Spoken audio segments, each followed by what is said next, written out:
Hello everybody, and thank you so much for joining me back on my channel, Hierarchy of Reads. Today I'm here to tell you about the books that I read in December and the books that I'm planning on reading in January, or the books that I've started reading in December and plan to finish in January anyways. So if that sounds interesting, please keep watching. So I've mentioned time and time again that for numerous different reasons, I haven't really been reading a lot, or I didn't read that much, at least in 2020. I read a lot of textbooks and a lot of material for my internship and my education, but I didn't really read a lot of books for fun. 2020 was an incredible year, and I want to create a reflection video, but I don't know how to do that in a way that's not kind of ultra personal. And I don't particularly have a problem with personal, but I don't know if that's anything interesting to anybody else, so I don't know what I'm going to do. But either way, basically 2020 was me working a lot on applying things and doing behavioral changes and working on things kind of in the real world.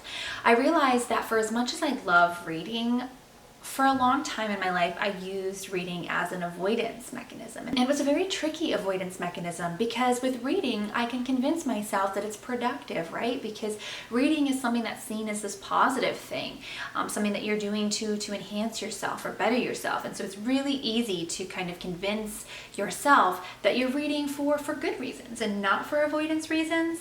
But I started to recognize that for me, it was all about avoidance. And so last year, I spent a lot of time purposely not reading unless it was genuinely for some kind of benefit, and instead focusing more on active change, which maybe or maybe not I'll talk about later. But either way, so I didn't read that much in December, all of that to say. I did finish reading 3 different books though. I read 2 poetry collections, and I finally finished reading 1 historical fiction book. And so I'm just gonna briefly go over those and then tell you about what I'm reading for this month. So one of the first books that I'm going to talk about is Wildcat, Book 1 of the Caledon Saga by J.P. Harker. Now I'm not going to talk much about this book simply because I've already dedicated a whole video to reviewing this book. So if that's something that you're interested in, I'll try to figure out if I can work those card thingies and link the video. And if not, then it's the last video that I made. But I ended up rating this book 4 to 5 stars. It's a historical fiction / light fantasy, and I did enjoy it. It takes place within the Iron Age, and it follows a main character named Rhea through her struggles, as a woman, being a warrior, being a mother, being a wife, and kind of figuring out how to navigate through her changing society. So that sounds like something that's interesting to you. I would recommend this book. I also read a poetry collection titled I'll Fly Away by Rudy Francisco. I found Rudy Francisco a couple years ago through Button Poetry, and I really liked his poetry collection Helium. I read that a couple of years ago and I really enjoyed it, and so when I found out that he had a new collection coming out, I had to purchase it. This one is formatted in the way that he has a bunch of words that aren't in the English dictionary but should be, in his opinion, and then he kind of puts a poem connected to that word, and so that was kind of a cool thing. But the poems themselves, there were a couple in here that I really liked. As you can see, I've marked some, but they weren't anything that I was really particularly in love with. And so I actually didn't end up reading it just because there was so much cognitive dissonance, because I really like Rudy Francisco's writing and I like him, but then also I was kind of like disappointed, but then I wasn't able to tell if that disappointment was because I went in with too high of expectations or because I was expecting something. So I kind of refrained from rating it so I can wait a little bit and then go back and reflect on it, if that makes sense. So yeah, if you like Rudy Francisco, I don't think it hurts, obviously, to read this.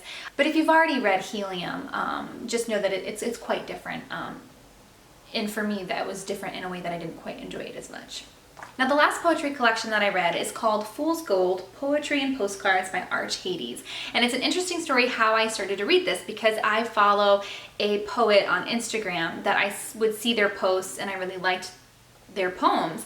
And so I looked up their poetry collection, but there's another poet, Arch Hades, that has kind of a similar name to the one that I was wanting to find, and so I thought I was buying this other poet's book, but instead I was buying this poet's book. And I actually have their other collection called High Tide here because I thought I was buying 2 of the other person's poetry collections. But either way, so I bought them and I was like, well, I have them, so I have to read them now.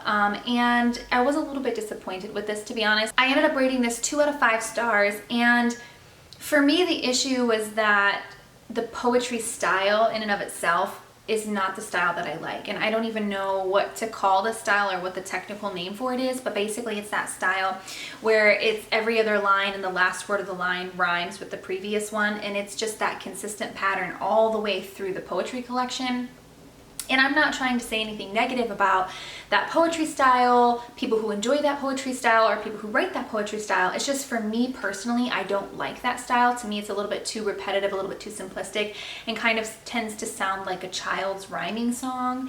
And again, that's just my personal opinion, but it made it less enjoyable for me. However, the poetry collection is basically, from what I understand, kind of about the experience of falling in love and then being in a relationship and then falling out of love with a person who kind of seems like they might be a very narcissistic person, or a person who's really only capable of loving and caring about themselves. And so it's talking about, you know, her experiences, or the experience of a person, may not be her experiences, the experience of a person kind of falling in love with this kind of person, and having, you know, all these feelings for this person, and then recognizing that, you know, no matter how much you care about that person, the other person is never really going to care about you in the way that you need to be cared for. And so it's talking then about her kind of experience of accepting that. And the poems themselves were kind of disappointing to me. I wasn't particularly impressed by any of them.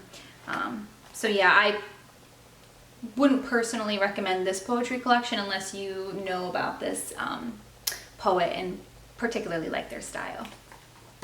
Now we're going to move on to the books that I am currently reading and intend to read in the month of July. So the first book that I have started reading is Frida, a biography of Frida Kahlo by Hayden Herrera. Now I have the book in this pile here, and honestly I'm just too lazy to like pull it out and then put it back in. So I'm just going to insert a picture of it here as I'm talking about it. But basically this is just the first biography of Frida Kahlo that I have ever read.